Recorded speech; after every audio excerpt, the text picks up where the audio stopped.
দেখতে পাচ্ছ আজকে আমরা ডাক্তারখানায় আছি চোদ্দ সাতটি দিনে মাসুমি আছে। আমরা কোথায় যাচ্ছি বলে তো ছোটো সাত্বিক ডাক্তারখানা শুয়ে চক্রবর্তীর কাছে, কারণ সাত্বিকের জ্বর হয়েছে আর ডাক্তার মুখে পুরো র্যাশ ভর্তি হয়ে গেছে। সাত্বিক একদম চোখ খুলতে পারছে না, পুরো ঝিমিয়ে আছে, খাবার খেতে পারছে না, ওই জন্য ডাক্তার দেখাতে নিয়ে যাচ্ছি। আর সকালবেলা তোমাদের সাথে আমার কথা হয়নি, কারণ একটু সাত্বিককে নিয়ে ছোটাছুটি করছিলাম, দাদাভাইয়ের শরীর খারাপ ছিল, ওই জন্য তোমাদের সাথে কথা হয়নি। আমি ডাক্তারখানা থেকে এসে তোমাদের সাথে আবার কথা বলবো।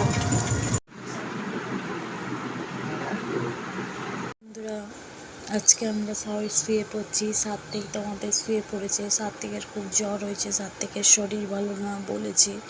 ভিডিওতে তোমাদের আজকে ছাড়বো, দেখাবো, কারণ সাত্বিকের প্রচুর পরিমাণে জ্বর হয়েছে আর সবথেকে জ্বর নামছে না।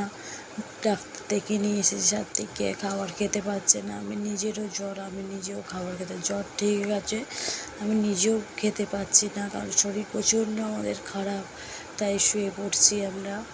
আর তোমাদের সাথে কথা বলার আর টাইম পাচ্ছি না, কেন আমাদের শরীর একদমই বইছে না।